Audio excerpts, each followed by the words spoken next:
Chapter 5 The Ghost Ship. Cicely Hallowell sighed deeply as she pushed away the heap of papers before her and brushed back the hair from her aching forehead. She was weary of her task, and the room was growing dark and cold.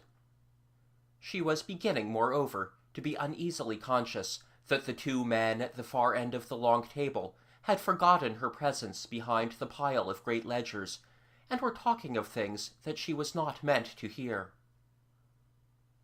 Half an hour earlier, her brother Alan had rushed in to see whether she were not ready for their afternoon ride, and had been disappointedly impatient when she shook her head.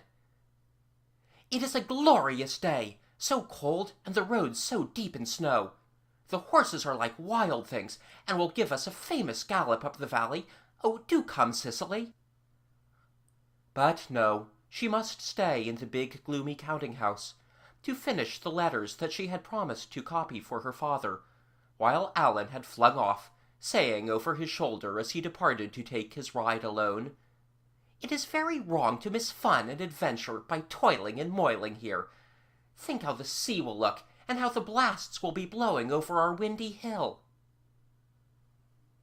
The place seemed very cheerless and empty after he had gone. The long windows gave little light on that grey winter afternoon, and the big fireplace with its glowing logs was at the far end of the room. There were shadows already on the shelves of heavy ledgers lining the walls, and on the rows of ship's models all up and down the sides of the big counting-room. Those lines of dusty volumes held records that Alan was forever reading, tales of wonderful voyages, of spice and gold dust and jewels brought home from the Orient, of famines in far lands broken by the coming of American grain ships, of profits reckoned in ducats and doubloons and Spanish pieces of 8. Cicely was fond of drawing, and loved, far more than copying dull letters, to make sketches of those miniature vessels in the glass cases that stood for the Hallowell ships that had scoured the oceans of the world. They had been wrecked on coral reefs in hot distant seas. They had lain becalmed with priceless cargoes in pirate-infested waters. Their crews were as skillful with the long guns as they were at handling the sails. Their captains were as at home in Shanghai or Calcutta as they were in the streets of the little seaport town where they had been born. Cicely could remember when the big counting-room had been crowded with clerks and had hummed like a beehive with the myriad activities of the Hallowell trade.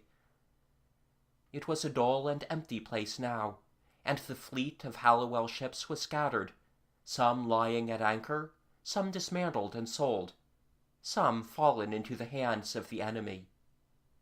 For this was the 3rd year of that struggle with England that the histories were to call the War of 1812.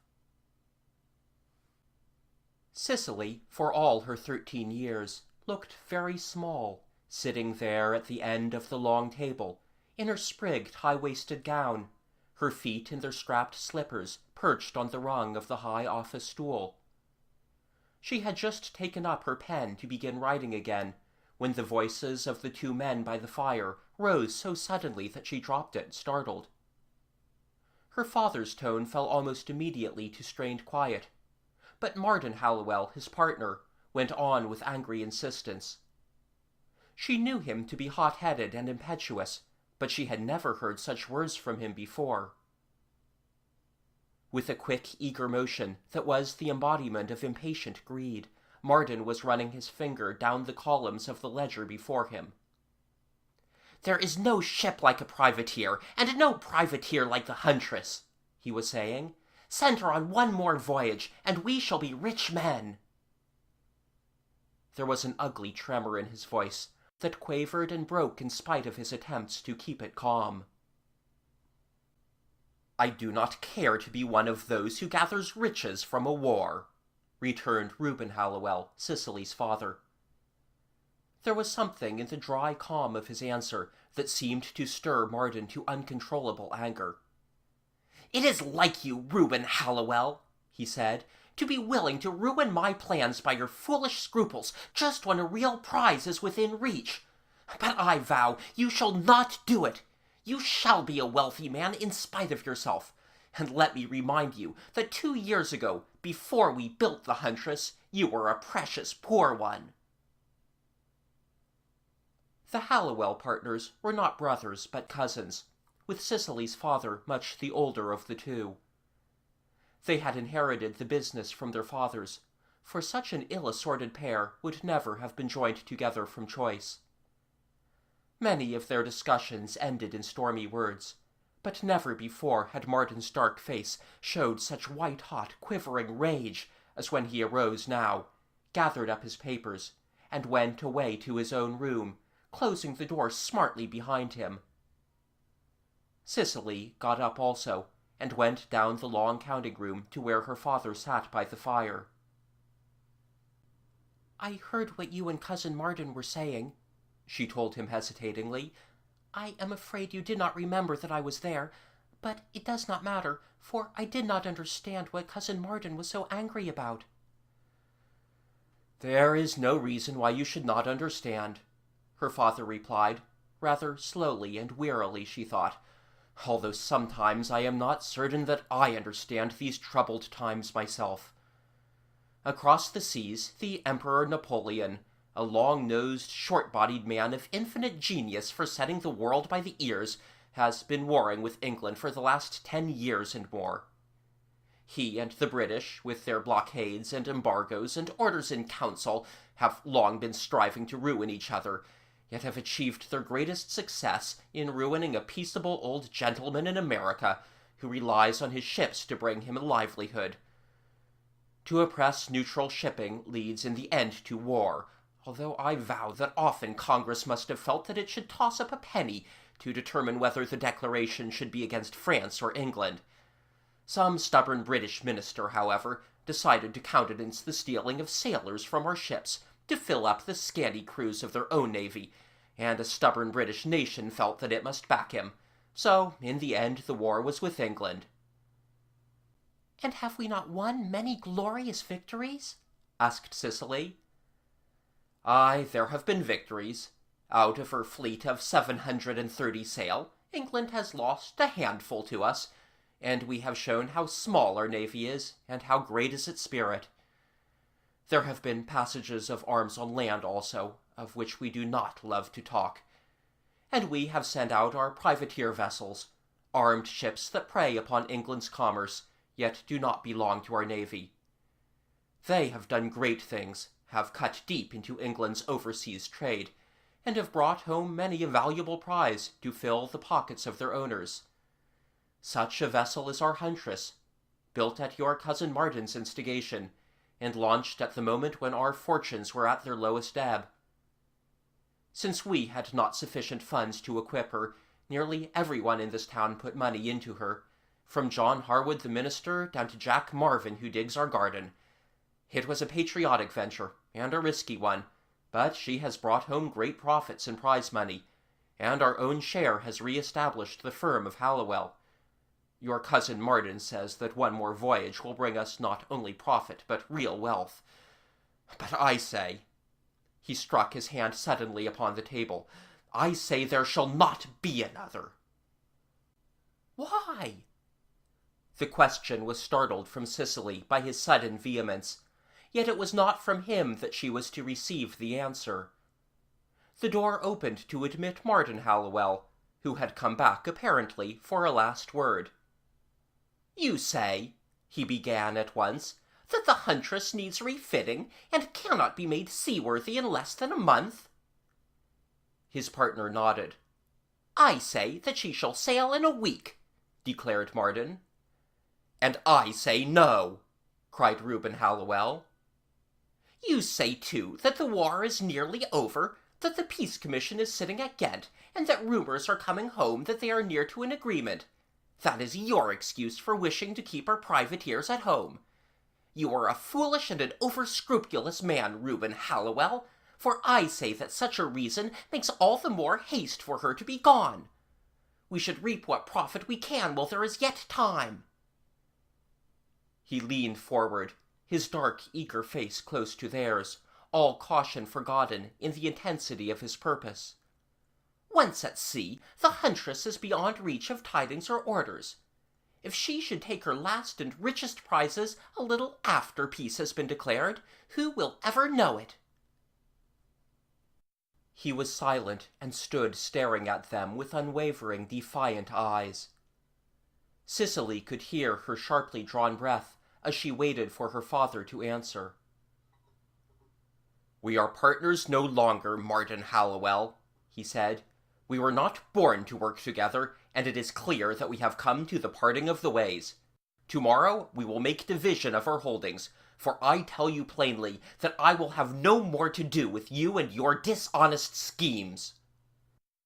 "It shall be as you say," Martin agreed, quick to press home an advantage. "And since it was I who urged the building and launching of the Huntress, it is only proper that she should fall to my share. She shall sail this day week, as I have told you. And you, my dear cousin, for your effort to stop her, shall soon be a most regretful man." He went out, this time closing the door very gently behind him. The echoes of his vague threat seemed to hang in the great room long after he was gone. What can he do?" questioned Cicely. Her father, with a visible effort, answered cheerfully.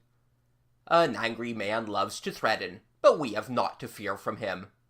And now," he gathered the big ledger under his arm, "I must work for a little in the counting-room, and then we will go home." Cicely, left alone, went back to fetch her letters, and stopped for a moment at one of the long windows to look down upon the harbor, where the Huntress dipped and swayed at anchor, a stately, beautiful thing that seemed to quiver with life as she rocked in the choppy seas, her shimmering reflection beginning to be colored by the sunset, rocking and dancing with her. "Oh, I must draw it," cried Cicely, catching up a sheet of fresh paper. "If only the light holds, and the ship does not swing round with the tide." The minutes passed while she worked eagerly, but finally was forced to lay down her pencil, unable to see more in the dusk. The door flew open, and someone came in with the impulsive rush that belonged only to her brother Alan. "What, Cicely, still here, and trying to draw in the dark? Let me see what you have done," he exclaimed. He lit a candle and examined the paper.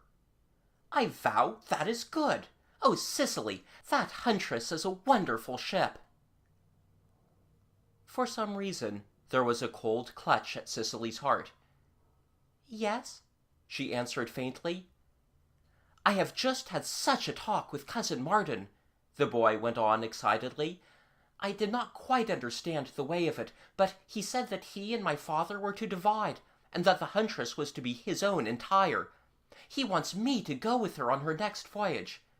He says the war is not nearly done, and that there will be many months of fighting and prize-taking still. He thinks a great fellow of 16 like me should have been a ship's officer long ago, and I think so too. What a good fellow Cousin Martin is!"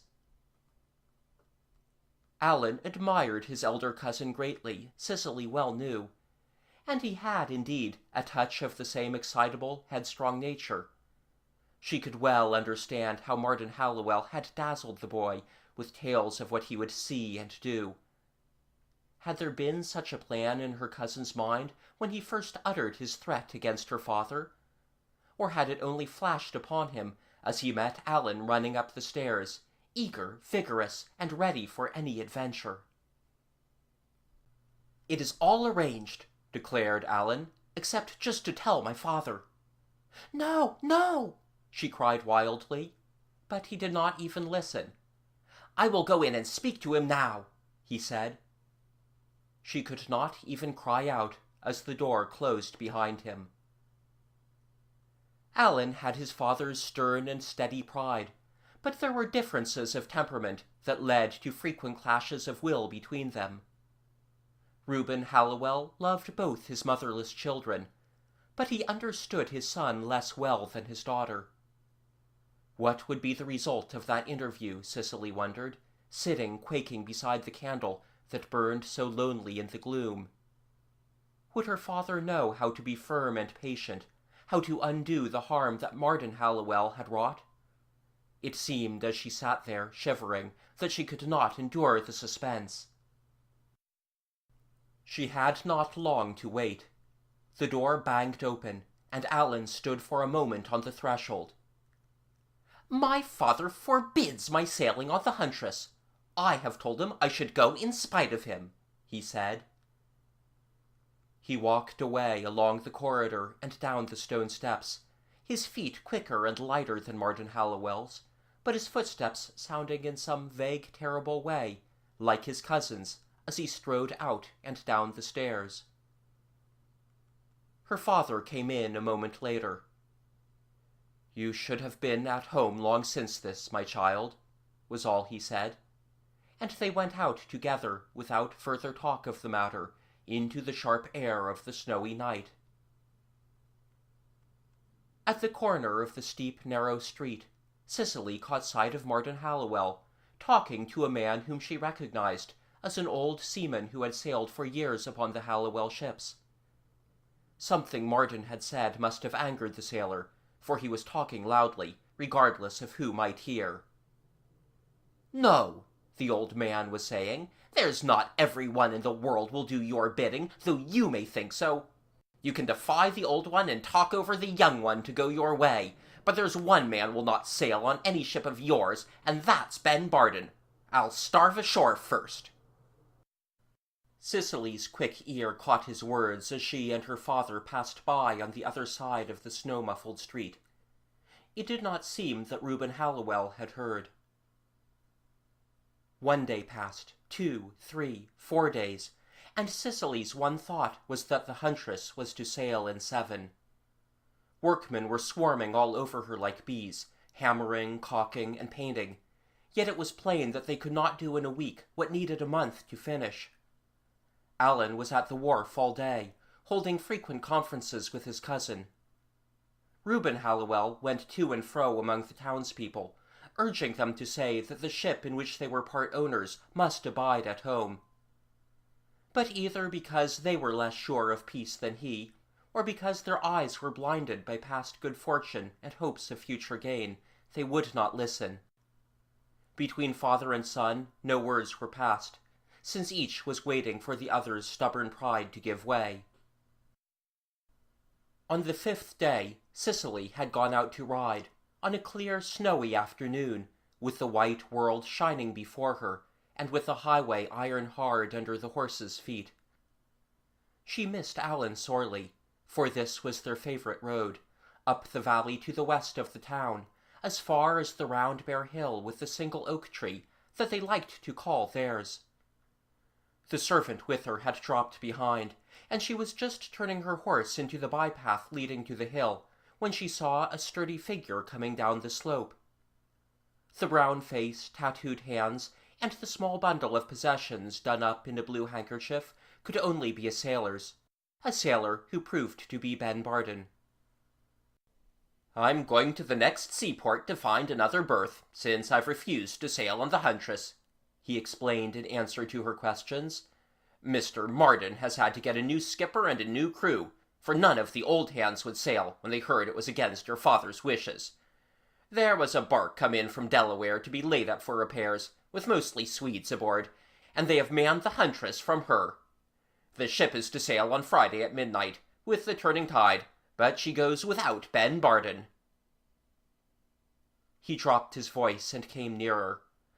"I will tell you this, though I should not," he said. "There's someone to join at the last minute, who will get into a boat waiting at the wharf in the dark, someone you love, miss, who ought to be stopping ashore with the rest of us. You should find some way to keep him back." "Oh, if only I could!" she cried. "There's only you can do it," he answered. "Hallowell blood can only be ruled by Hallowell blood, as we say on Hallowell ships. Well, I'll be going on again. I had climbed the path there, to take one more look at the harbor, where you can see it between the hills. Maybe your father will find a place for me when his vessels go to sea for trade again. And I'll never forget him nor you, Miss Cicely. Do you remember how you and your brother once hid under the wharf, and called out from that echoing place as though you were lost souls out of the sea? There was one honest old sailorman that nearly lost his wits for terror, since we seafaring folk have no love for ghosts. Mark my words, there will no good come to the Huntress from setting sail of a Friday. For that alone I would stay ashore, though there's other things to hold me too. He strode away down the snowy road, leaving Cicely, smiling at first at the recollection of that game that had so frightened him when she and her brother had played at ghosts, then grave in a moment when she thought how soon that brother was to be gone. On Friday, the day after tomorrow, he would sail, unless she could stop him. But how could she? The next day she made the desperate effort of appealing to her father, but quite in vain. Reuben Hallowell would not believe either that the Huntress would sail, or that his son would go with her. "And if Alan wishes to cut himself off from his own people forever, let him," he said finally, unable to endure the thought that anyone should dare to defy his will. Friday came. The shadows of Friday night stole through the big house, yet nothing had been done.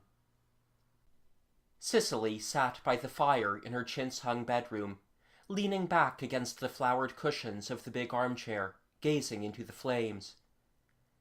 In the next room she could hear vague sounds of Alan's preparations, feet going to and fro, a door opening and closing. A pair of heavy boots dropped upon the floor. The night was dark outside, with a blustering wind and occasional flurries of snow that struck sharply against the window. It was 10 o'clock. The sounds had ceased, as though Alan had finished making ready, and was waiting, perhaps sitting silent in the dark, perhaps lying down for an hour or two of sleep before the fateful hour of the high tide. Cicely heard her father below, barring the door, putting out the candles, making ready for a night that would surely bring him no sleep. Presently he passed her door, glanced inside, and came in to stand for a minute beside her fire. How worn he had grown to look, just within the space of this last week. He said scarcely a word. It was as though his unhappiness merely craved company, and shrank from the knowledge of what the night might bring. At last he said, "You should be in bed. Good night, my dear." As he went out, he turned to look back at her with a glance of haggard, helpless misery.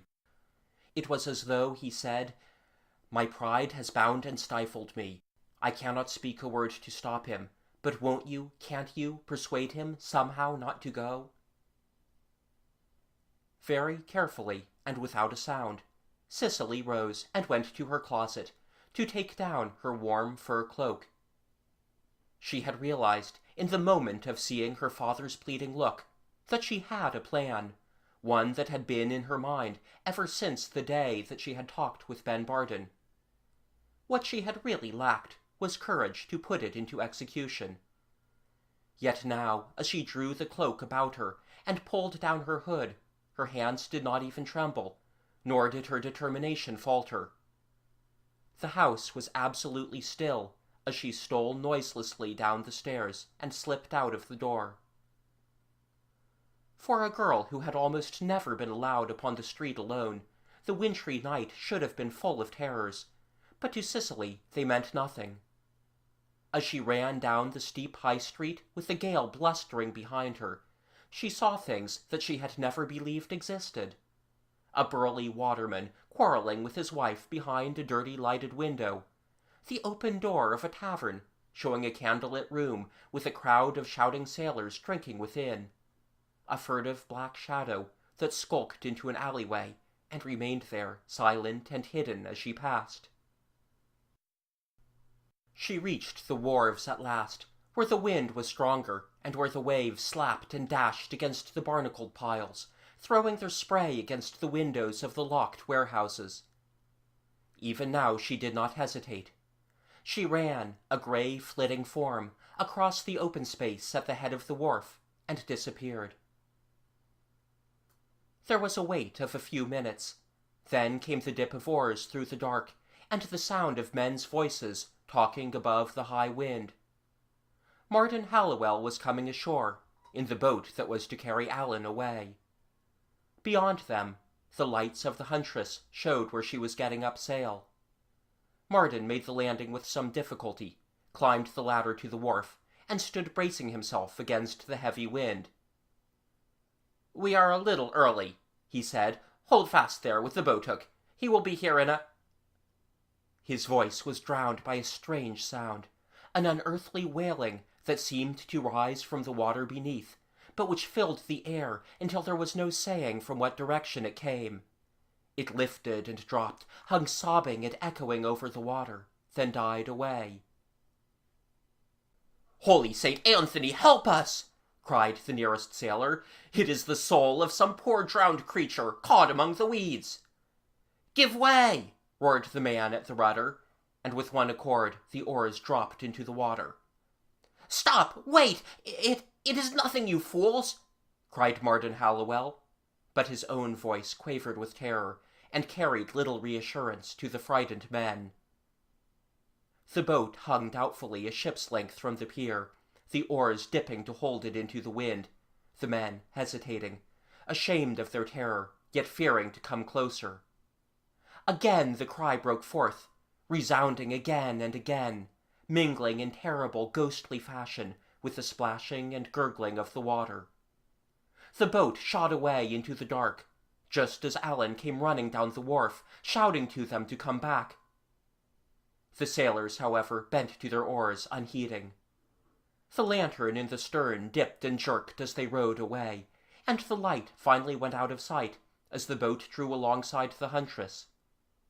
It was just possible to make out the big ship as she weighed anchor, and rolling and plunging, moved slowly out into the tideway. "She's gone, without me!" cried Alan. "Oh, they might have come back, the cowards!" "Did you hear that terrible sound?" asked Martin Hallowell. In a second's pause between the breaking of two waves, it was possible to hear his teeth chatter. "Terrible!" cried Alan in disgust. "That was only my sister Cicely hiding under the wharf. It was a game we once played to frighten Ben Barden. Come out!" he ordered sternly, kneeling down and thrusting an arm into the dark space to help her. Out Cicely came, wet and shivering, with her hair streaked with mud and her hands scratched and cut by the sharp barnacles. Her face showed white in the dark as she looked up appealingly at her brother, but he turned from her without a sign. Before she could follow him, Martin Hallowell had seized her by the arm. "You!" he cried. "You!" He shook her until she was dizzy, until the dark, windy world spun before her eyes. He cried out at her with a terrible voice, and with words that she only half understood. All the rage stored up within him during his bitter struggle to get his ship under way, all the baffled hopes of his small-spirited revenge, all the shame for his recent terror broke forth into blind fury against the girl who had stood in his way. "I will teach you!" he shouted, grasping her arm tighter until she winced with pain. "I will show you that you can't—" His words were cut short by a stinging blow across the mouth, from which he staggered back, dropping Cicely's arm, and staring in gaping astonishment at his assailant. "That is my sister," said Alan, very stiff and quiet, and suddenly very like his father. "Whatever she has done, you are not to touch her. She has ruined my chance of sailing with the Huntress, but at least she has shown me what you are, Martin Hallowell." With his arm about Cicely, Alan went down the pier, while Martin, confounded and silenced, stood staring after them. The two said nothing as they climbed the high street, although much must have been passing in the boy's mind. As he pushed open their own door and came into the dusky hallway, he spoke for the first time. "Can you wait here by the fire a minute, Cicely? I am going up first to to tell my father what a fool I have been." The weeks of winter passed. News came that peace had been signed on Christmas Eve. One after another, the ships of war came straggling home. Some had taken prizes. All had been harried by the winter storms, and none brought news of the Huntress. One Carolina vessel that put in for repairs told of picking up a crew adrift in boats, and of setting them aboard a ship bound for Chesapeake Bay and the coast of Delaware. They were most of them Swedes, the sailors told Alan, and they were not very willing to talk of the ship they had lost, but it might have been the Huntress. Reuben Hallowell was straining all his resources to send his idle ships to sea and to re-establish the trade of peace. Yet when he urged his fellow townsmen to strive to gain the commerce America had lost, lest it be gone forever, they still hung back. "We must know first where we stand," they said. "There is hope still that we have not lost the Huntress, and that she will come to port with fortune for us all." A stormy February passed, and there came at last a gusty day of March. It was a Sunday, with the air clean after a shower, and with all the townspeople moving down the high street from their churches at the hour of noon. There had been a tempest of wind and rain, but it had cleared, leaving the waters still grey, but with the sky turning to blue. Cicely was among the first, walking with her father and brother, and had stopped as they came to their own door to glance down at the harbour, laid out in a circle of moving blue water below them. "Oh, look, look!" she cried suddenly. A ship was sailing slowly up the bay, a stately ship that dipped a little and rose again as she came, but held her course steady for the wharves. Her sails shone white in the fitful sun, the lines of her hull showed dark against the grey water, the tracery of her rigging and even the colours of her flag were distinct against the sky, and yet she did not seem like any ship they had ever seen before. Cicely, having drawn that vessel line for line, masts, hull, ropes, and spars, knew that this was the Huntress. Yet what was so strange about her? Why was she so steady in those changing gusts of wind? What was there that made her sails so shining and transparent, like the texture of a cloud? The girl was aware that among the crowd that had gathered to watch the strange vision, Martin Hallowell was pushing to the front, gazing with all his eyes. Ben Barden, too, who had come back the week before to ask for a place on Reuben Hallowell's ships, was pressing close to Alan's elbow. "The wind's dead offshore, and here she comes straight in," she heard the old sailor mutter. "Not even the Huntress could sail like that. And yet it is the Huntress, right enough." The vessel came nearer and nearer, then of a sudden stopped, quivered as though struck by a violent adverse wind. Her main topsail blew out suddenly, and went streaming forth in the gale. A jib split to ribbons before their eyes, and spar after spar was carried away. She careened as though before a hurricane. Her foremast came down with a soundless smother of sail and wreckage. Further and further she tilted, and then suddenly she had vanished, and there was nothing left but the March sunshine and the tossing empty bay. The crowd stood breathless, waiting for someone to speak. It was only Ben Barden who was able to find his voice. "I've heard of such things before," he said. "The wise skippers all say it is a mirage, but the wiser sailormen say it is a message from another world. She's gone, our Huntress is, and there's no wind under heaven will ever blow her home again." Martin Hallowell had swung on his heel, and was walking away down the street, facing the fact, finally, that his venture was at an end. A tall man with dangling watch seals edged up to Cicely's father. "I am satisfied at last, Reuben Hallowell, that our ship is lost," he said. "We did wrong to wait for war to make our fortunes, and it is high time that we went back to the lesser risks and the smaller gains of peace. Will you let me join in lading your next vessel? You are the only man among us who has known when a war ends and peace begins. I'm thinking there will be some tall ships sailing out of this port soon, said Ben Barden, speaking low to Cicely and Alan. It will be on a better craft than the Huntress even, that your brother will be officer before long. What seas we'll cruise, he and I, and what treasures we'll bring back to you, Miss Cicely. I'd go with the son of Reuben Hallowell to the ends of the earth, if only he never asks me to put to sea of a Friday. End of Chapter 5. Chapter 6. Janet's Adventure. Throughout the telling of the story, Polly and Janet had been very busy sorting and putting together the little honey boxes that were to be set in larger frames and hung in the upper story of the beehives. There was now such a great heap of them ready that the bee-man gathered them into a basket, and summoning Oliver to help him, carried them outside. He did not immediately go down the slope to the beehives, but set the basket on the step, and sat down on the bench beside it. "You had something to tell me," he said, "something that disturbed and excited you. I thought it might be better for you to wait a little. I should like to hear it now." "Yes, it is clearer in my head now," Oliver agreed. "It is about my cousin Jasper that we are visiting.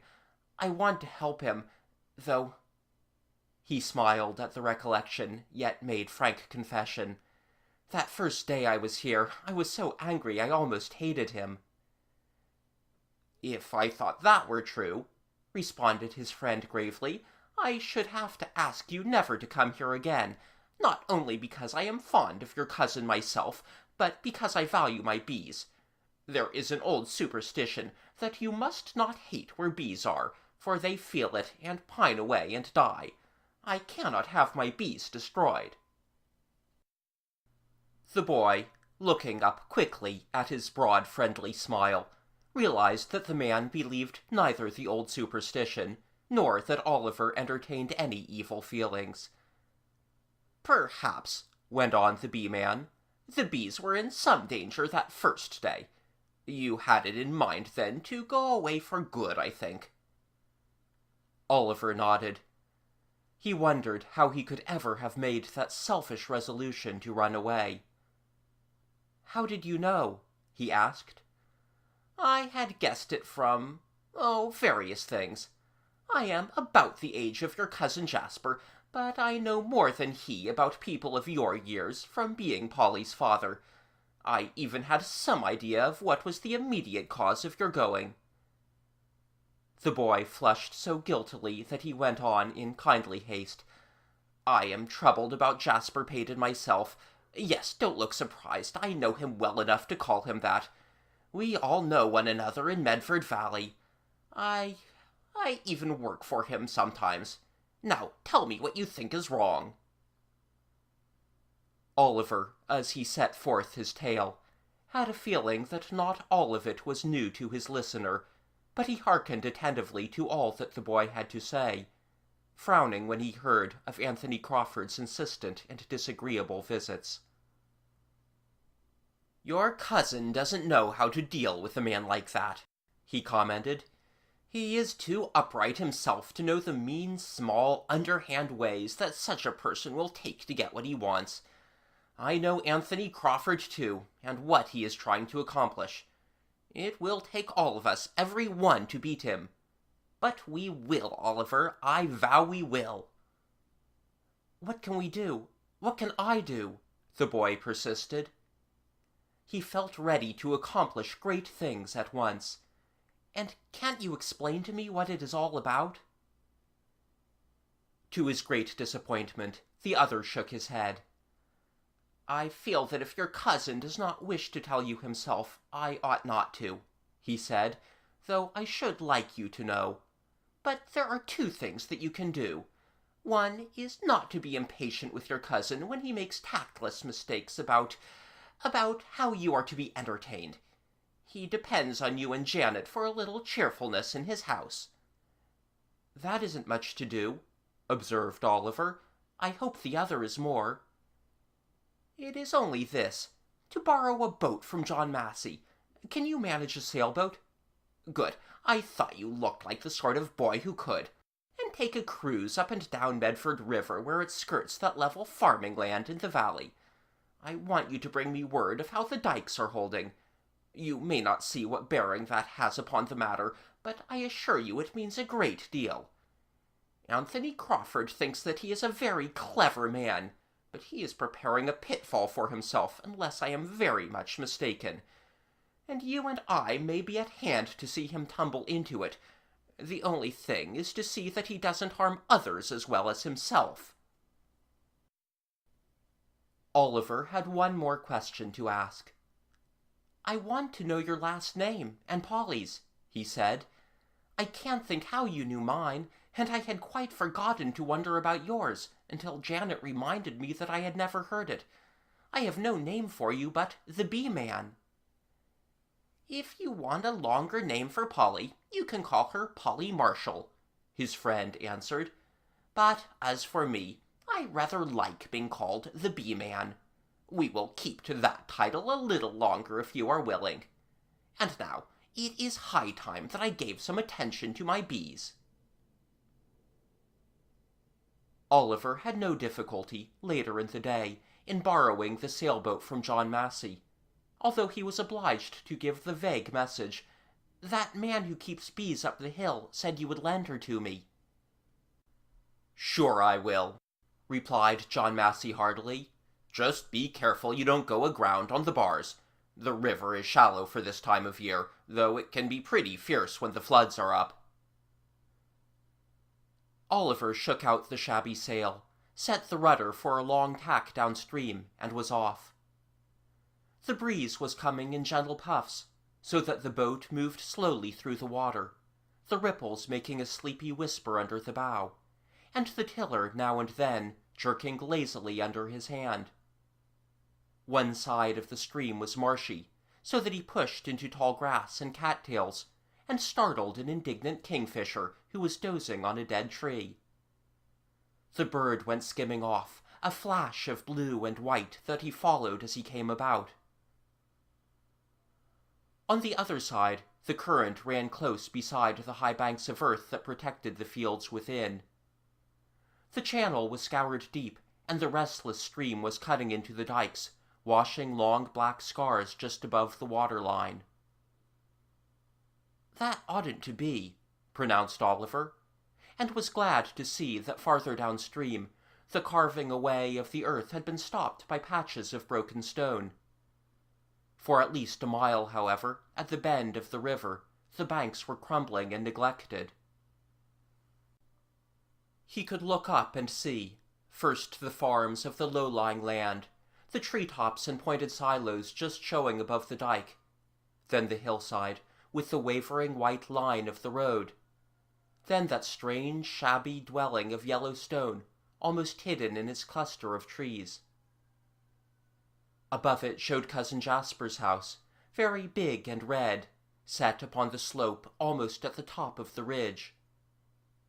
On the other side of the stream there were fewer dwellings, the wooded slope rising to the more open green of the orchard, and then to the grassy declivity of the windy hill. As he neared the bridge, he passed a long grey stone house, with its gardens a glowing mass of colour that came down to the water's very edge.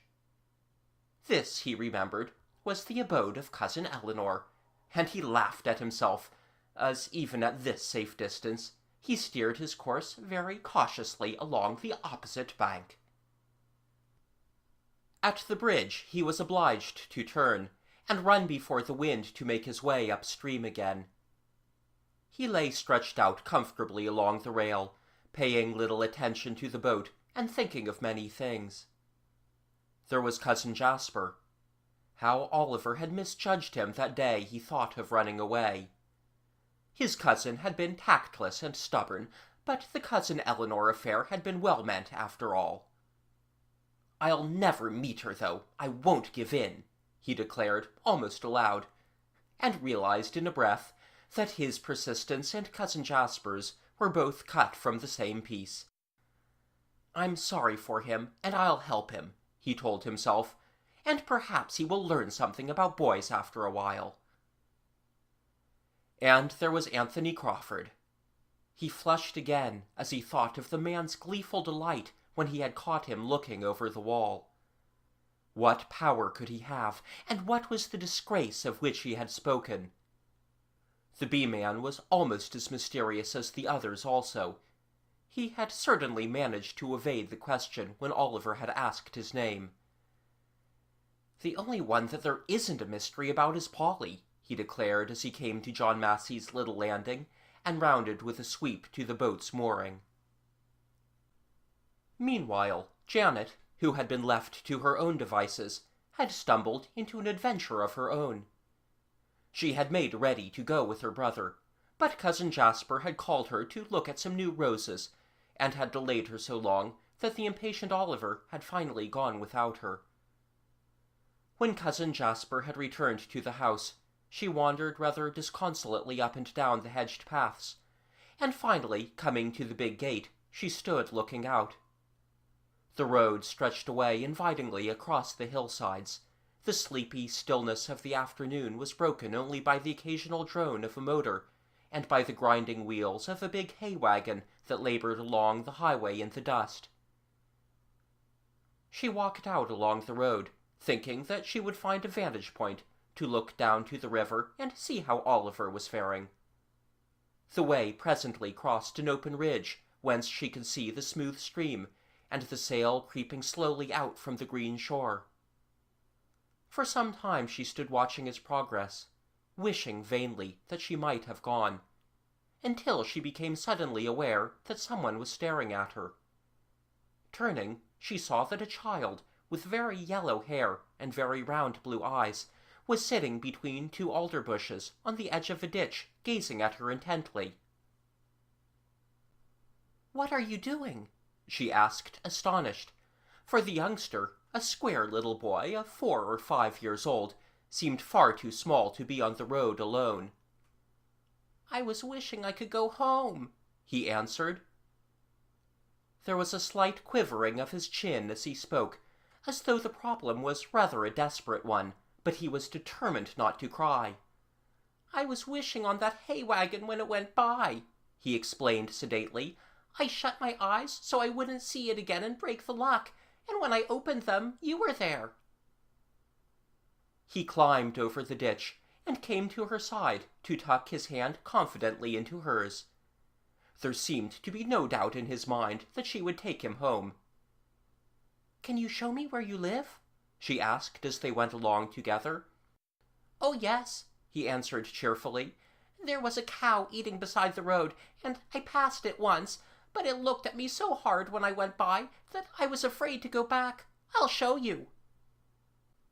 They walked along for some distance, he tramping sturdily by her side, and chattering contentedly, giving her all sorts of miscellaneous and unsought information, that his name was Marden, that he had a little brother, that the brother was crying when he went away from home, that his mother was crying a little too, that they had a red calf in the barn, and that there was a scarecrow in the field beside their house. He led her into a crossroad, then down a narrow, shady lane, where, as he had said, there was a mannerly old black cow grazing beside the way, who came to the end of her tether rope to greet them. "I'm not afraid with you here," young Marden asserted boldly, and was even persuaded to pat the smooth black and white face of the friendly creature while Janet fed her a handful of clover. When they reached a broken-hinged gate at the end of the lane, the girl began to realize that she was coming to the same place that Oliver had described to her. She stopped, feeling that she would rather not go on, but the little boy tugged at her hand. "My father isn't here," he told her, as though some unhappy knowledge of his father's character made him understand her hesitation, "and my mother's crying." With some reluctance, Janet pushed open the gate and went in. A faded, shabbily dressed woman sat on one of the unpainted benches of the shady stoop, holding a baby in her arms. As Marden had said, slow tears of helpless misery were rolling down her cheeks, while from the bundle that she held came the worn-out, tired wail of a sick child. "I don't know much, but I would like to help you," Janet said, sitting down beside her, while the woman choked with a fresh gush of tears at the unexpected offer of aid and sympathy. "I don't dare put the baby down, he cries so," she managed to say at last. "Could you go into the kitchen and heat some water and bring out the blanket that I hung up to warm? I don't doubt the fire is out by now, but I haven't been able to move for fear he would begin choking again. Do you think you can manage?" Janet managed very well, with Martin trotting at her heels to tell her where things could be found. She heated the water, warmed the blankets, and even rummaged out the tea-caddy and brewed a cup of hot tea for the weary mother. "You are a real blessing, my dear," said the woman as she put down the empty cup. "This boy has been sick with croup all night, and I had quite forgotten that I had no breakfast." "Has his father gone for the doctor?" Janet asked, as she brought out a cushion for the baby, who seemed to be quieter now, and almost ready to drop asleep. "No," replied the woman briefly.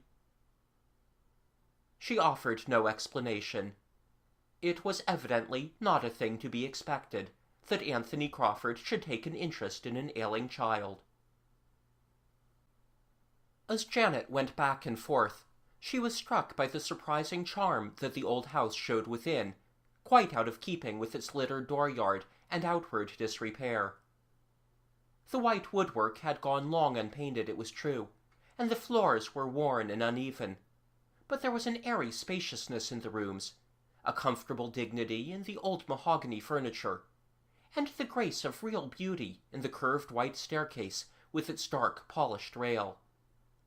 Everything was spotlessly clean, from the faded rag rugs to the cracked panes of the windows. The kitchen was, to her, the place of chief delight, for it ran all across the back of the house, with a row of low windows wreathed in ivy, and commanding a wide view across the meadowlands beside the river. There was a modern cooking stove at one end of the room, a cheap, hideous, ineffective affair, but at the other was still the old fireplace, with its swinging crane, its warming cupboards, and its broad, stone-flagged hearth. The baby was so much better that his mother was actually able to smile and to lean back contentedly in the corner of the bench. "He is better off out here in the air," she said. "I believe he will be able to sleep in a little while. Now, if I just had a strip of flannel to wrap around his chest. You would have to go up into the garret to look for it, and maybe rummage in one or two of the boxes, but I believe there should be some in the big cedar chest back under the eaves." Guided by the faithful Martin, Janet climbed the stairs to the garret, where, in the warm, dusty air that smelled of hot shingles and lavender, she went poking about, seeking the roll of flannel that Mrs. Crawford assured her was there. She could find everything else in the world: old clocks, spindle-legged chairs, a high-backed mahogany sofa, and a spinning wheel. At last she discovered what she needed in a box far under the eaves, but in pulling it out so that she could raise the lid, she knocked down a row of pictures that leaned against it. She bent to pick them up and set them in order again, then stopped to stare at them with a gasp of delighted astonishment. Janet loved beautiful things, especially pictures, and she could be sure at one glance that these were pictures such as one does not often see. She remembered being taken by her father to a famous gallery to see a landscape so much akin to the one before her that they had undoubtedly been painted by the same artist, a green hillside with sailing clouds above it on a clear October day. "The sort that makes you feel that you can see 100 miles, as Janet put it. There was another, a winding white road running up a wind-swept valley, with the trees bowing to a storm and a spatter of rain slanting across the hill. There was a portrait of a fierce old lady, and another of a man with lace ruffles and a satin coat. There was a long, cool wave breaking upon a beach where the whiteness of the sun-splashed sand was so vivid as almost to hurt her eyes. She set them out in a row against the eaves and sat back on her heels to look her fill. Such pictures, to be gathered here in the dusty attic, to crack and warp and fade into ruin! She could not understand how they could have come there, nor did she spend much thought in wondering, so lost was she in that pure delight that the sight of truly beautiful things can bring. An old print with a cracked glass and broken frame caught her attention almost the last of all. It showed a ship, a tall frigate under full sail, and had all the quaint primness of the pictures of 100 years ago. The group of people supposed to be standing on the wharf was composed of gentlemen in very tight trousers, and ladies with very sloping shoulders and absurd tiny parasols. The vessel floated on impossible scalloped billows, but no old-fashioned stiffness could disguise the free beauty of the ship's lines and the grace of her curving sails. Her name was inscribed in faded gold letters below, "The Huntress, 1813. The Beeman's tale was still so vivid in her mind that there was no need for her to wonder where she had heard that name before. "Why, it was a real story," she exclaimed, "and I thought he was only making it up." As she moved the print to a better light, a smaller picture, almost lost among the rest, fell down between two frames and rolled across the floor. She took it up and saw that it was a miniature, painted on ivory and framed in gold, the portrait of a young girl, with high-piled brown hair and eager, smiling eyes. "It looks like Polly," Janet thought, "but it could not really be a picture of her." She turned it over and found the single name engraved on the back. Cicely, Aetatis 17. "Marden," she cried in the sudden inspiration of discovery, "Marden, come here quickly and tell me what is your whole name." The little boy came out from a far corner, where he had been examining dusty treasures on his own account, and stood for a minute just where a beam of slanting sunlight dropped through the tiny window under the roof. "Marden Hallowell Crawford," he said. She would always remember just how he looked, standing there with the sunshine on his yellow mop of curly hair, his chubby face smiling, and then whitening suddenly as they both heard a sound behind them. She turned to see Anthony Crawford standing upon the stair. End of Chapter 6. Chapter 7. The Portrait of Cicely. If Janet had needed any further clue to Anthony Crawford's character, she would have had it in the sudden trembling terror of his little son. She was shaking herself, yet she mustered an outward appearance of courage for a moment, as she turned to face him squarely and to hear his biting words. "First the brother peering over the wall, then the sister rummaging through my house. Did Jasper Payton send you here to find where I kept the picture of Cicely Hallowell that he was so reluctant to give up to me?" "I didn't know it was Cicely Hallowell," returned Janet, trying to speak steadily. "I didn't even know that she was a real person. I thought she was just someone in a story."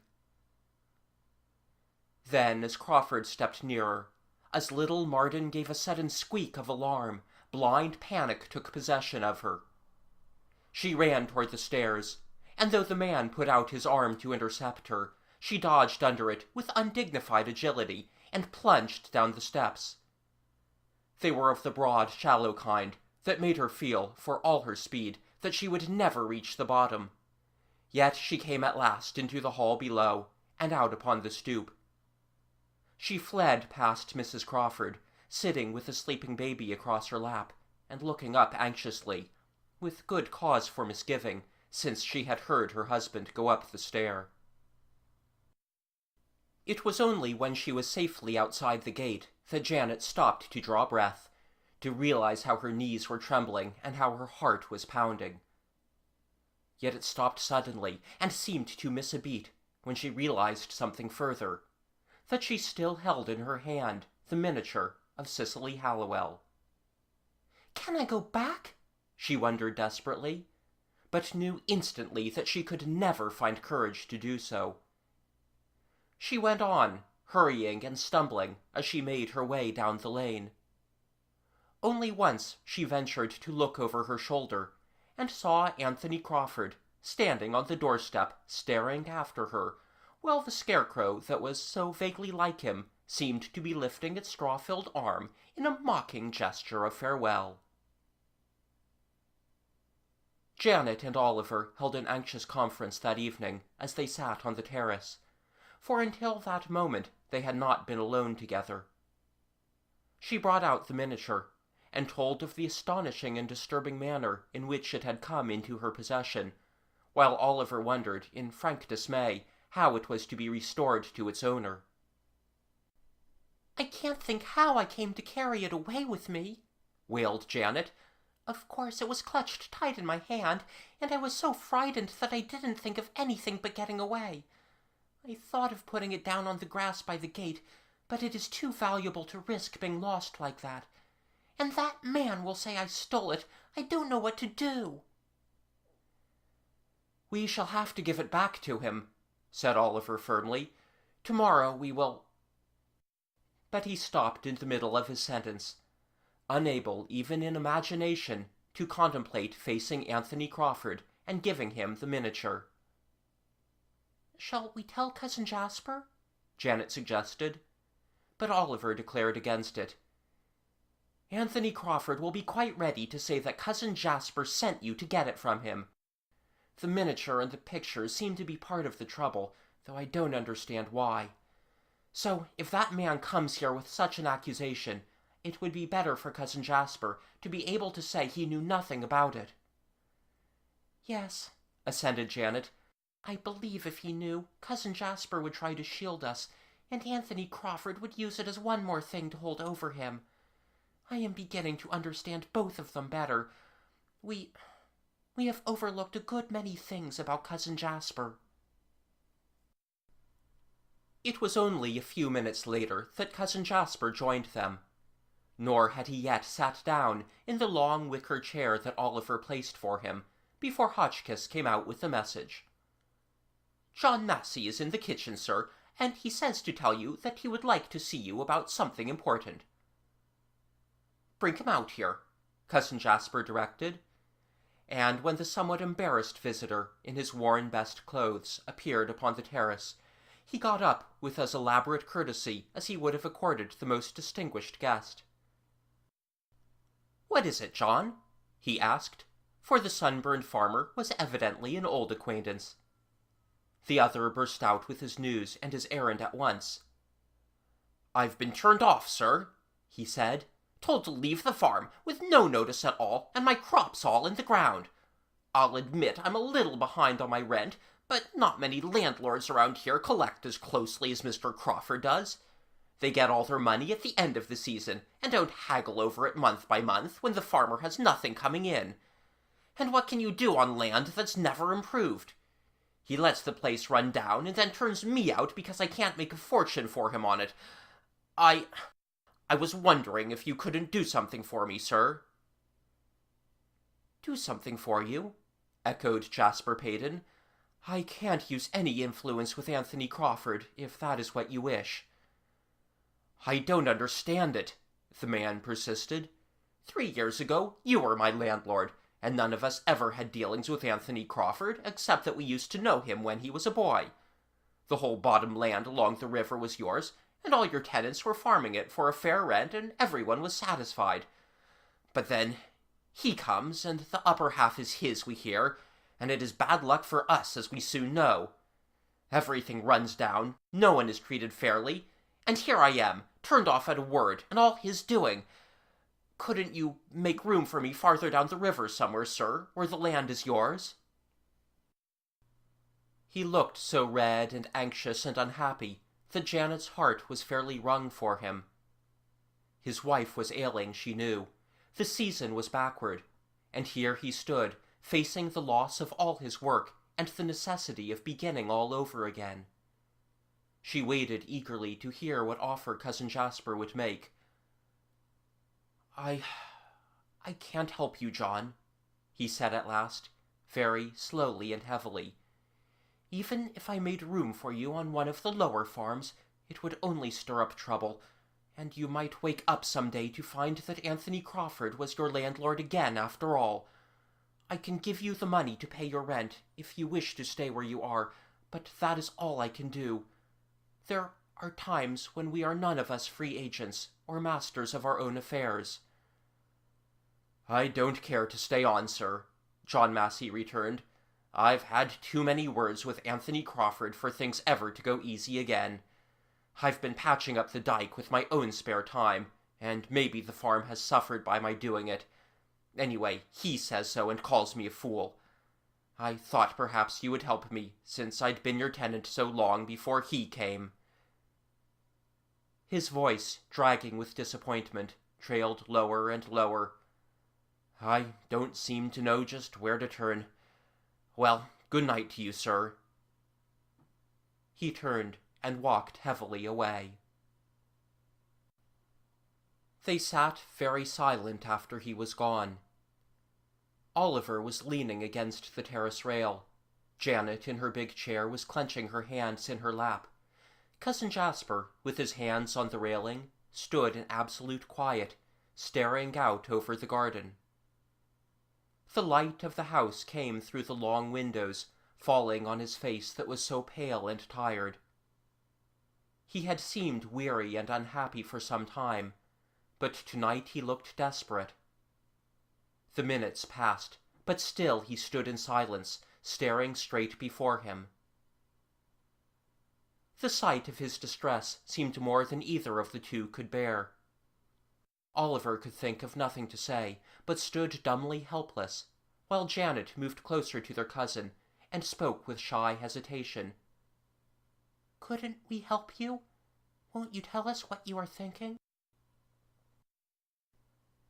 "I was only thinking," Cousin Jasper answered very slowly. "I was wondering, as I do sometimes lately, how strangely life can change and twist itself, and make things seem other than they should be. If you have lived all your years following your own sense of honor, if you have tried in everything you do to be fair and just, how can it be, when the years have passed, that suddenly all the results of honest dealing should be swept away? How can it be that a man who has disgraced himself, whose ways are known to be everything that is devious and unfair, how can he gain power over you, threaten to take from you everything that is yours, even say that he can destroy your good name? How can every effort you make toward a fair settlement only render matters worse? Is there really something so wrong with the world that a dishonest man can work more harm than a man of honor can ever undo? Do you think so?" he concluded, turning to regard them from under his knitted brows, as if he must, in his distress, find some word of reassurance somewhere. "No," said Oliver emphatically, finding his voice somewhat to his own surprise. "I don't think so at all. I believe a man who does dishonorable things can mix you up and make you miserable, but he can't go on forever. His plans are bound to come to grief in the end." His halting words carried the real earnestness of conviction. They seemed to give Cousin Jasper some sort of comfort, for his face relaxed. He moved from his tense attitude, and turned to walk up and down the terrace through the patches of light and shadow that lay between the windows. Janet thrust a friendly, affectionate hand under his arm as she walked beside him. It was a hot night, at June's very highest tide, with the garden at the summit of its beauty. The Madonna lilies were in bloom, showing ghostly white through the dark, rows and ranks and armies of them all up and down the walks and borders, sending sudden ripples of sweetness upward to the terrace whenever the faint breeze stirred. There was no moon yet, but the stars were thick overhead, and the moving lanterns of the fireflies glimmered among the trees, low down still as they always are in the first hours of the dark. Janet was thinking that when the world was so beautiful, it was difficult to believe that things could go entirely wrong in it, but she did not find it possible to put her idea into words. It may have been that Cousin Jasper was thinking the same thing as he stopped and stood for a long time at the head of the brick-paved stair leading down from the end of the terrace into the garden. At last he began to descend slowly, unable to make out the steps in the dark, so that he put his hand on her shoulder to steady himself. He spoke very suddenly. "It is not only in body, but in spirit, that the old must sometimes lean upon the young," he said, and then, with his voice quite cheerful again, began to talk of how well the flowers were doing this year. Oliver had followed them to the top of the stair, and stood above them, listening, but not apparently, to what Cousin Jasper was saying. His head was bent, and he was straining every nerve to hear some far-off sound. His face looked troubled, then cleared suddenly as he came down the steps. "Cousin Jasper," he said, "didn't I tell you that the gardener wanted you to know that the night-blooming cereus is open just now? Suppose we walk out to the back of the garden and see it." His cousin hesitated. "It is rather late," he answered. "It will be open still tomorrow night." "Janet has never seen one," persisted Oliver, putting a firm arm through Cousin Jasper's, "and it might rain or something tomorrow night. She would be so disappointed, and so would the gardener." They went down the last steps together, into the sea of white lilies and drifting fragrance, and disappeared into the darkness toward the back of the garden. In spite of his insistence, Oliver did not seem so deeply interested as the others in the plant that was slowly opening its pink flowers that have so brief and beautiful a season.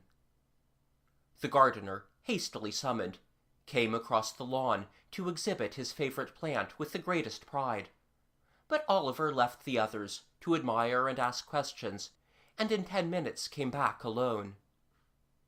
Coming upon the terrace again, he saw Hotchkiss just inside the long window, ushering out a visitor who was talking in loud, easily recognizable tones. "No, he doesn't seem to be here," Anthony Crawford was saying, "though I didn't believe you until you let me come in and see for myself. I had something of great importance to say to him. And to the girl. Well, I will come again tomorrow." He passed down the room, and must have come very close to the light, for his shadow loomed suddenly, misshapen and bulky, all across the library, even dropping its black length over the terrace outside. It followed him, a striding giant, from window to window, and then dwindled suddenly again as Anthony Crawford himself stood under the light in the doorway, giving Hotchkiss final directions. "Be sure to tell him that I shall be here tomorrow night, and that I shall expect him to be at home," he ordered, then climbed into the creaking cart and drove away. Hotchkiss stood peering into the dark after him, evidently sending no good wishes to speed him homeward. Seeing Oliver coming up the steps at the far end of the terrace, he walked down to speak to him. "There was something more than usual wrong tonight," he said anxiously. "He vowed that he must see Mr. Peyton, and didn't want to take my word for it that he was out. It was fortunate that he had gone into the garden." "Yes," responded Oliver. "I thought I heard that miserable rattletrap turning in at the gate, and I remembered all of a sudden that the gardener told me yesterday about the night-blooming cereus. I thought they ought to look at it at once." Hotchkiss had been nervous and agitated during what must have been a stormy interview, and he found this sudden relief too great for the composure even of a butler. He burst into a great laugh of delight and slapped his knee in ecstasy. "That was the way to serve him!" he cried. "To think that prying scoundrel found someone that was too clever for him for once." Oliver grinned broadly, but recovered himself in a moment.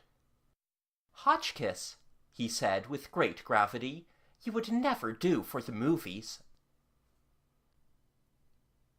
Janet was eating her breakfast very deliberately next morning, lingering even after Cousin Jasper had left them, and while Oliver sat back in his chair, fidgeting in frank impatience. When her brother finally urged her to make haste, she broke forth into an explanation that was almost a wail. "It is because I can't forget where we have to go today," she declared. "Oh, why did I make such a terrible mistake and carry that miserable picture away?" Even Oliver looked none too cheerful at the prospect before them. "We have to do it," he agreed, "but I think we will go over to the Windy Hill first. I promised Polly's father I would tell him what I saw from the boat, but after that there will be plenty of time, and we will go to Anthony Crawford's." "I ought to go alone," Janet said, "for it was I who made the trouble. And shall we tell the bee-man?" "Not until afterward," replied Oliver. "If there is difficulty about the picture, it would be easier if no one were concerned but just ourselves. And indeed, you won't go alone. We are in this thing together." It had rained in the night so heavily that the clumps of larkspur and more tender plants were beaten down, and only the shower-loving lilies lifted their wet, shining faces above the green. The sky was still overcast, with threats of another downpour, yet the two put on their raincoats and set forth undeterred. "There is an old apple shed in the corner of the orchard where we can leave the car," said Oliver. "Polly showed me last time where we could drive in." The highway was smooth and wet, and the river was perceptibly higher under the bridge. They pressed onward, up the grass-covered road, drove through the gap in the orchard wall, and felt their way along the open lane between the apple trees. The car was finally housed in the shelter of the shed, and Janet and Oliver raced up the hill, for the first drops of a new shower were just beginning to fall, and Polly, in the doorway of the cottage, was beckoning them to make haste. The downpour was a sharp one that pattered on the roof, ran streaming from the eaves, and blotted out the hills opposite. The grass in the orchard, however, seemed to grow greener every moment under the refreshing rain, and the clumps of pink hollyhocks that crowded about the doorstep lifted their heads gratefully. "We can't do much with the bees for an hour or two," observed the bee-man, sitting down in the corner with his pipe. "Now tell me what you saw on the river, Oliver.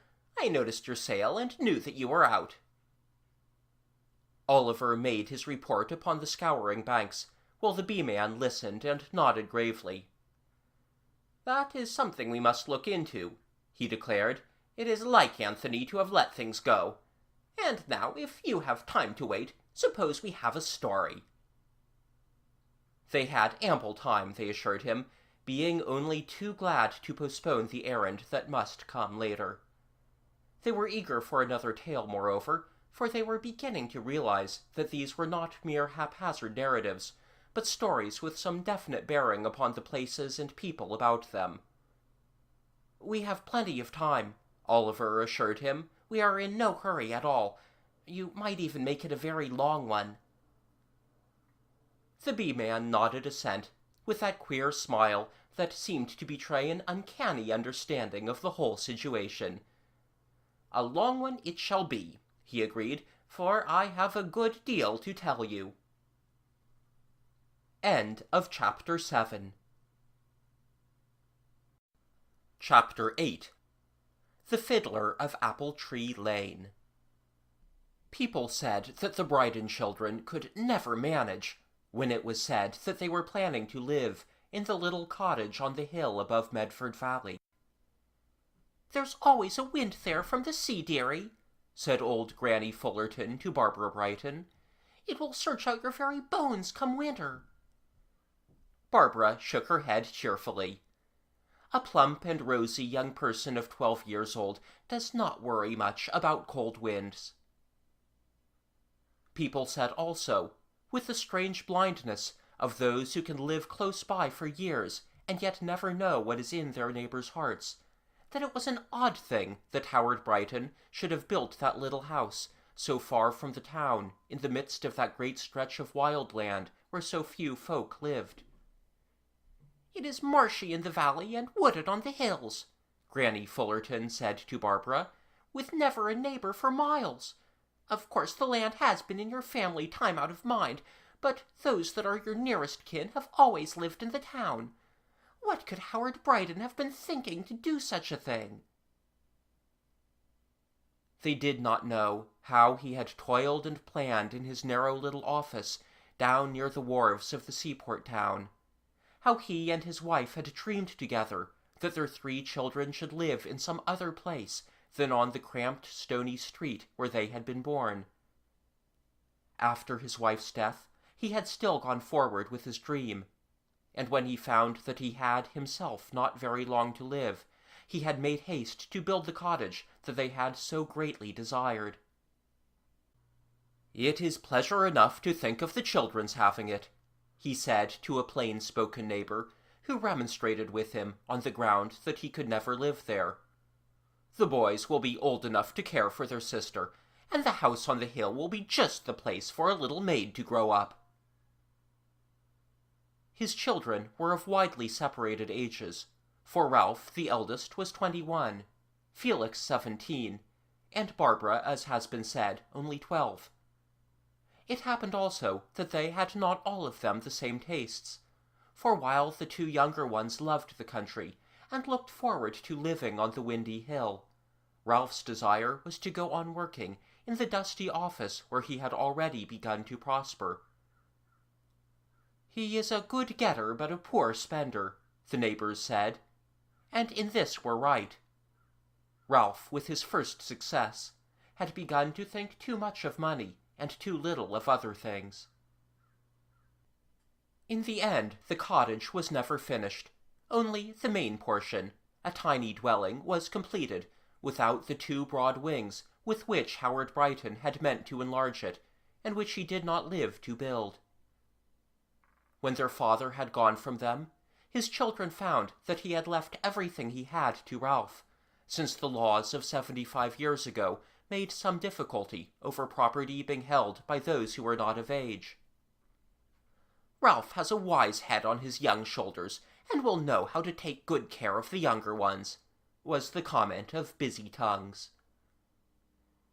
Perhaps Ralph heard them, with the result that he felt older and wiser than he really was, but of that no one can be sure.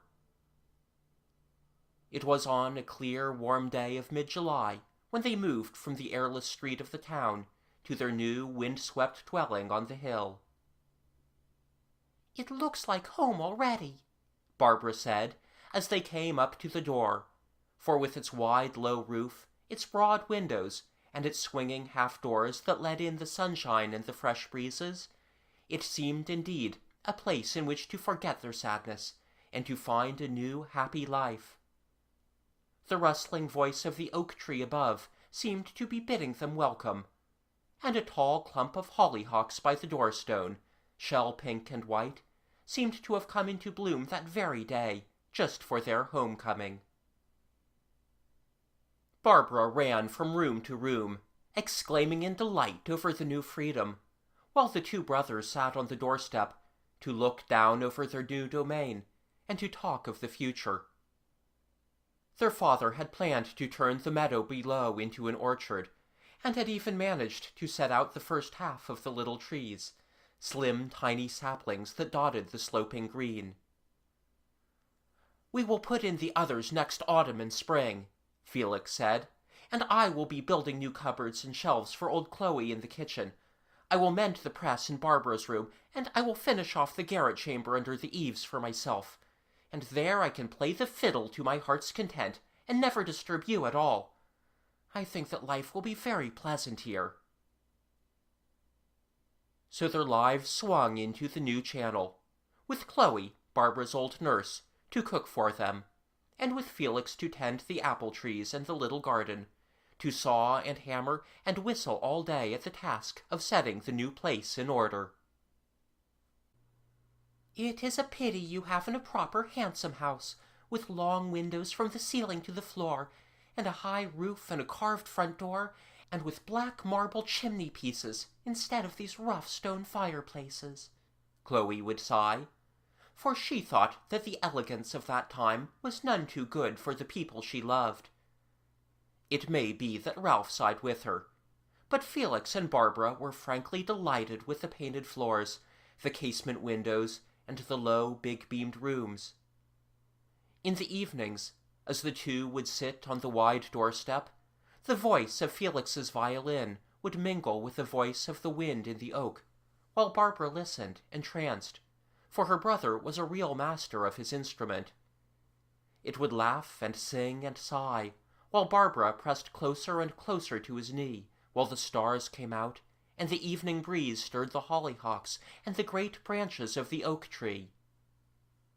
Ralph rode every day to the town, to labor over heavy account books in his cramped little office, and he always brought home a sheaf of papers under his arm. He would sit at the table inside the window in the candlelight, and as the music rose outside, singing to the child and the flowers and the stars, he would scowl and fidget and tap irritably on the table with the point of his pen, for he did not love his brother's playing. "There is too much time spent on it," he would say, "when you might be doing useful things." "I have no head for adding up your endless columns of dollars and cents," Felix would answer, "so I must make myself useful in my own way." A warm, golden October had painted the valley with blazing colors, had turned the oak tree to ruddy bronze, and had afforded ideal weather for the further planting of the orchard. Here Felix was at work, with Barbara following at his heels and helping, when each tree was planted, to hold it upright while he pressed down the earth about its roots. "We will leave an open space through the center," he said, "a lane that will lead straight up toward the house, so that when Ralph and I come home, we can look up to the open door and the hollyhocks around the step. Only," he shook his head regretfully, "I am afraid Ralph won't see the flowers. His head is too full of dollar signs when he comes home from the town." Barbara turned about to look through the orchard. Someone came trudging along between the little trees, his heavy, tired feet crunching in the leaves.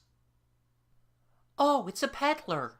she cried eagerly, for she was always pleased when these traveling merchants came past, with their laces and gay embroideries and colored beads to dazzle the eyes of little girls.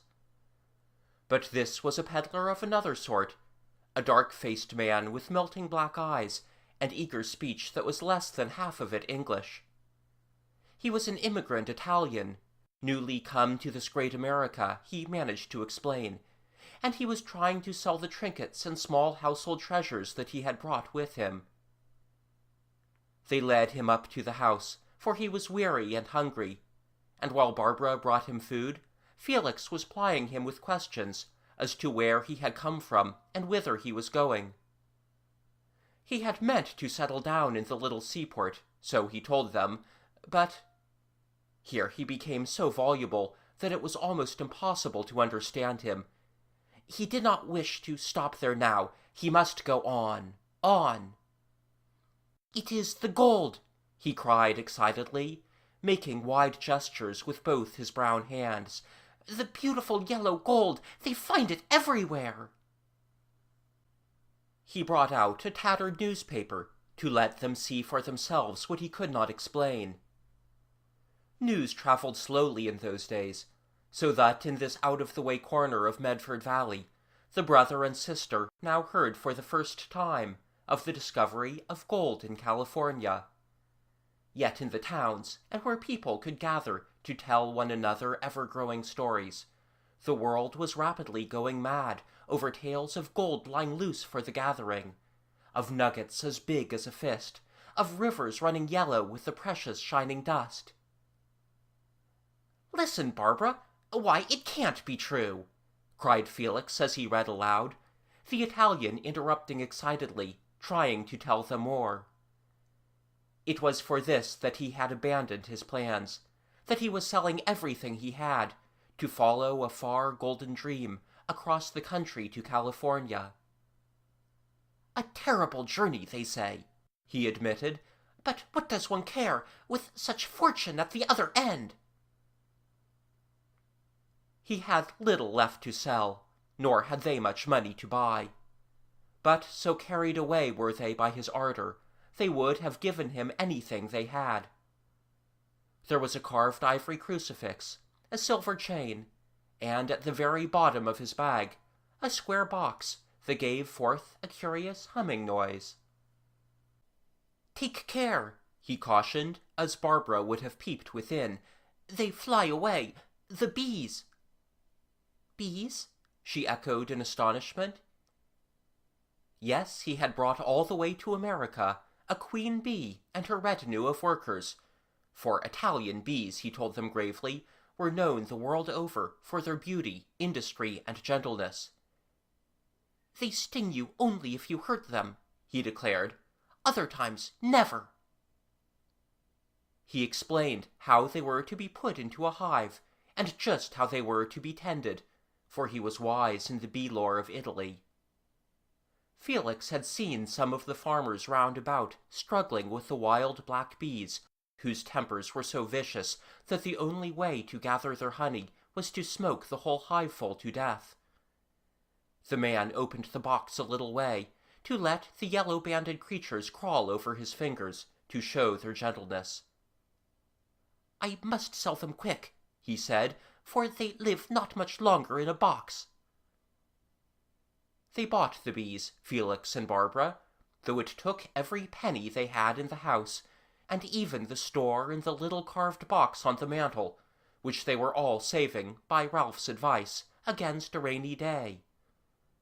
The man went away down through the orchard, turning to wave his ragged hat in joyful goodbye, for now he had sold everything, and was off and away to California.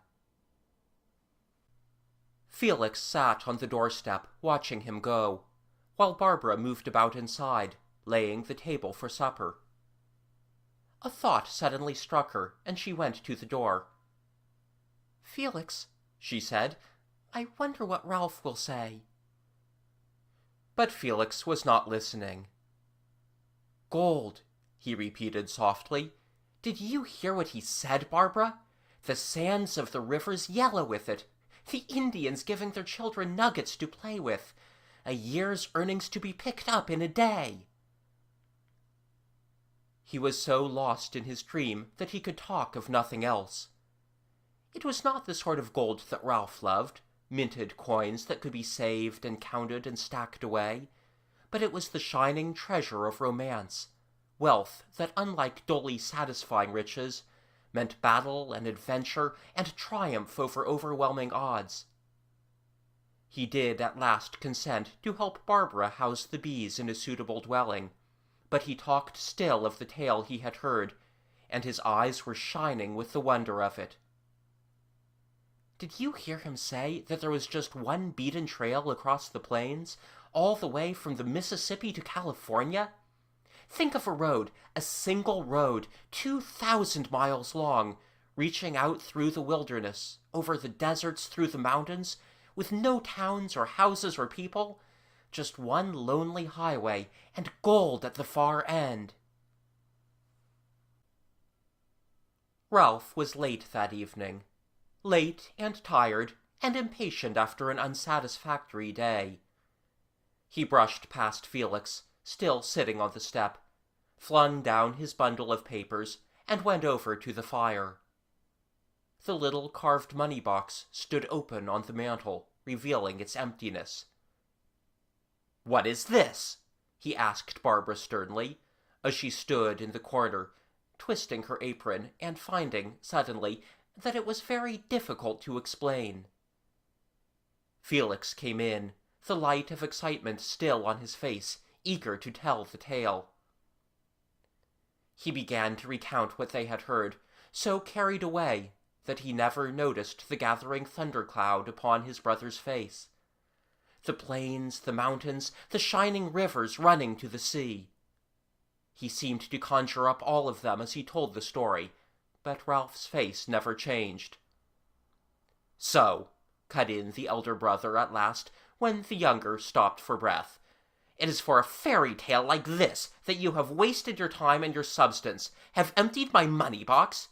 You bought bees with it, bees! to buy bees when the forest is full of them, and you can have a swarm from any neighbor for the asking.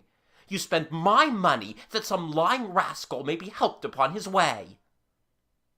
"It was our money," Felix reminded him gently, beginning to be awakened from his dream by the bitter anger of the other's tone. "Mine," repeated Ralph. A cold fury seemed to possess him, which discussions over money could alone bring forth. "Have you forgotten that everything here is mine, given me by our father? The bread you eat, the roof over your head, they belong to me. Do you understand?" Barbara saw in the firelight that Felix's face flushed, then turned white.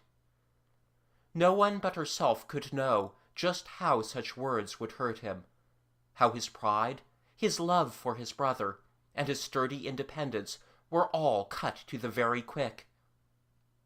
He went out of the room without a word, and could be heard climbing the ladder-like stairs that led to the room he had made for himself under the eaves. Ralph sat down by the fire, muttering uneasily something about it all blowing over.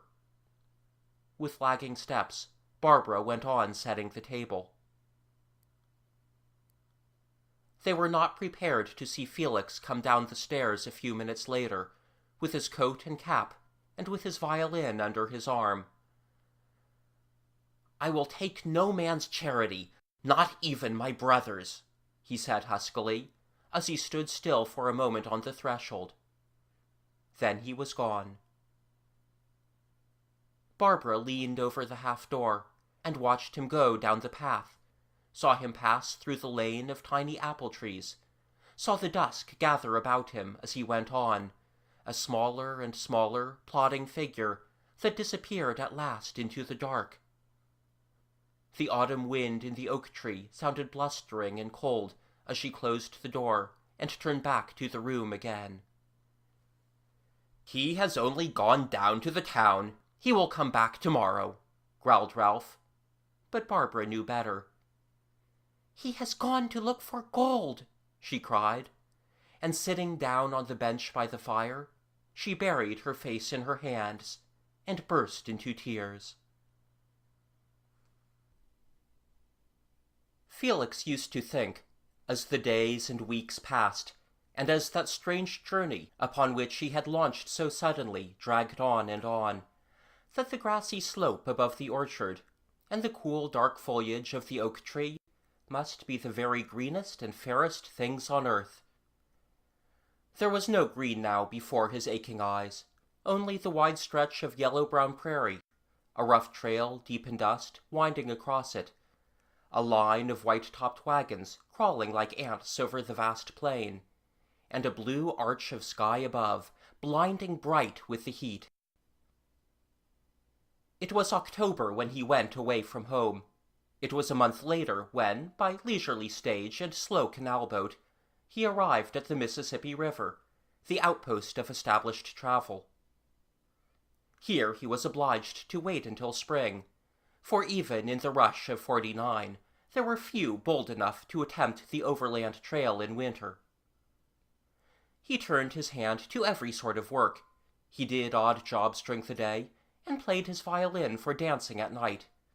He grew lean and out at elbows, and graver than he used to be.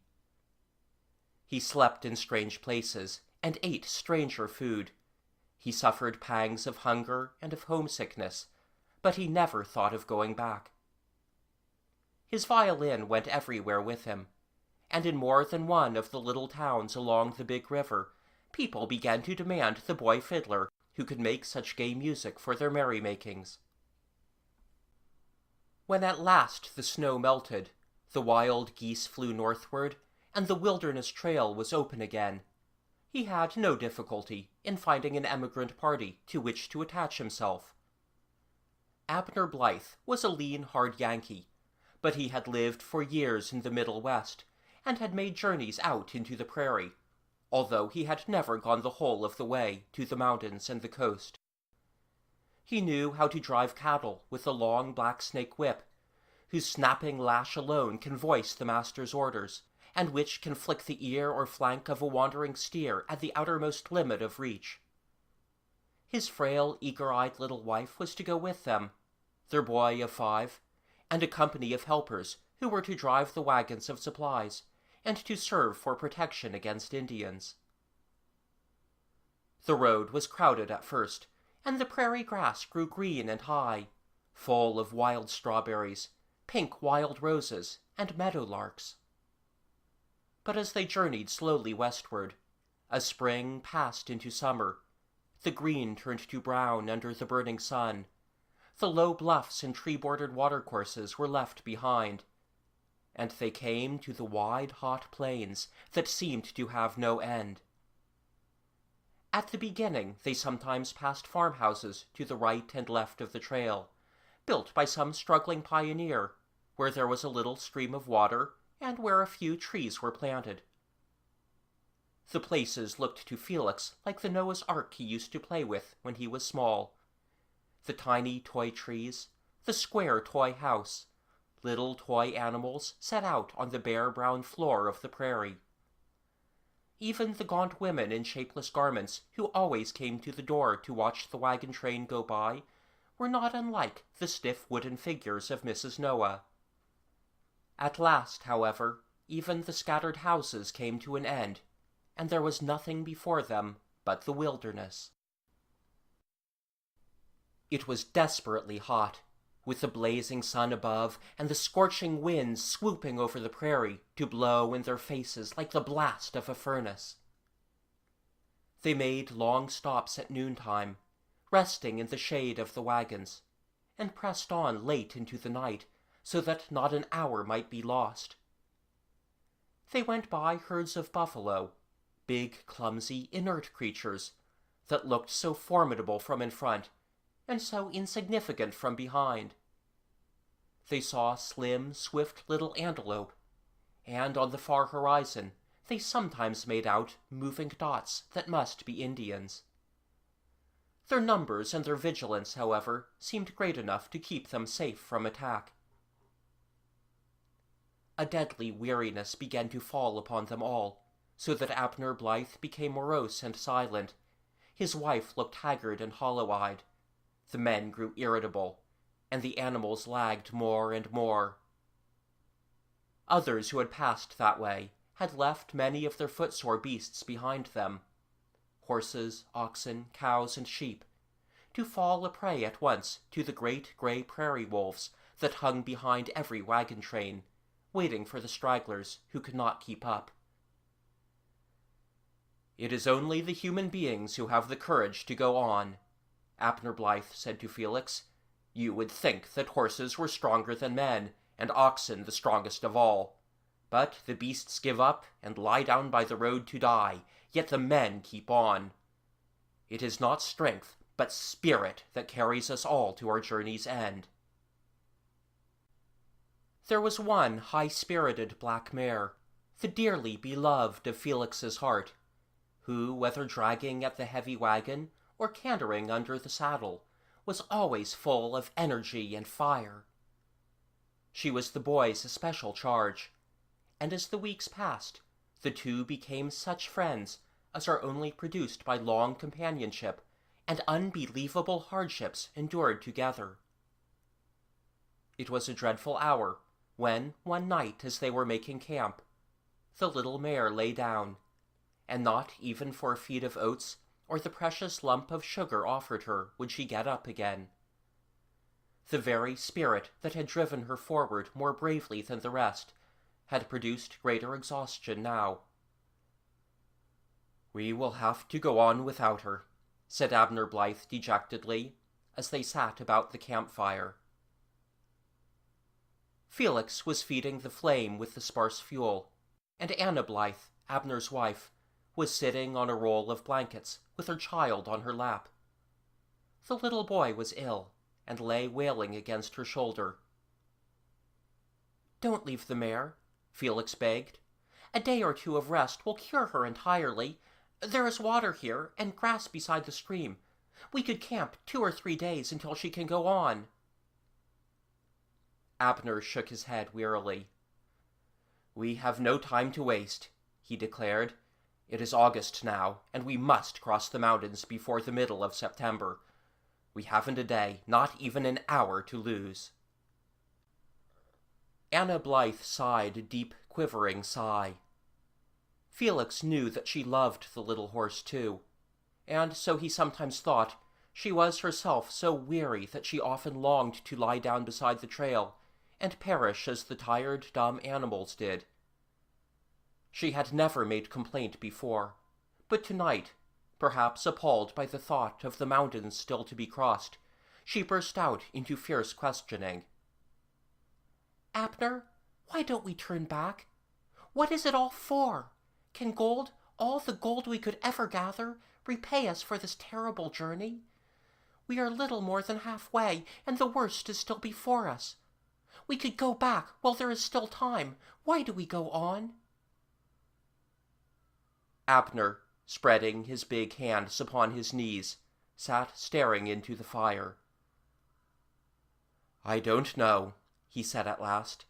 "I vow I don't know. It is not the excitement, nor the gold that drives us. There is no telling what it may be. Our country must go on. She must press forward to new opportunities. She must dwell in new places. It is through people like us that such growth comes about. We don't ourselves know why. A little ambition, a little hope, a great blind impulse, and we go forward. That is all." They sat very still while the fire died out into charring embers, and darkness filled the wide sky above them, showing the whole circling march of the stars like a sky at sea. "We must be moving," Abner said at last. "We can make a few miles more before it is time to sleep." They all arose wearily and made ready to go on. Felix went to where the black mare lay, and passed his hand down her smooth neck. She whinnied and thrust her soft nose against his cheek, but would make no effort to move. He stood for a moment, thinking deeply. Very clearly did he understand Abner's unreasoning desire to go forward, but perhaps because he was only a boy, he did not feel that same wish so completely and passionately. There were other ideas in his mind, and uppermost among them was the feeling that one cannot desert a well-loved friend. Just as the foremost wagon creaked into motion and rumbled forward into the dark, his resolution found its way into words. "I think I will stay with the mare," he said. "In 3 days at least she will be rested enough to go on, and then I can easily overtake you. We don't want to lose her." He tried to hide the depth of his feeling with commonplace words. "It would be sensible, when we have so few horses." Abner did not consent willingly, but he agreed at last. "She'll travel fast when she is on her feet again," he said, "and I don't like leaving her myself." Felix took some provisions from the cook's wagon, gathered up his blankets, slung his gun over his shoulder, and as a last thought reached in for his violin. It would be good company in the dark, he thought. "Keep your gun cocked for Indians," were Abner's last instructions. "Look out for rattlesnakes at the waterholes, and catch us up when you can. Good luck to you." The boy stood beside the trail, and listened to the slow complaining of the wheels, and the shuffling of the feet of horses and oxen in the dust, as the whole train moved onward. For a little while he could hear them, and could see the bulk of the wagon tops outlined against the stars. Then the long roll of the prairie hid them, and he was left all alone in the wide, wild, empty plain. End of Chapter 8.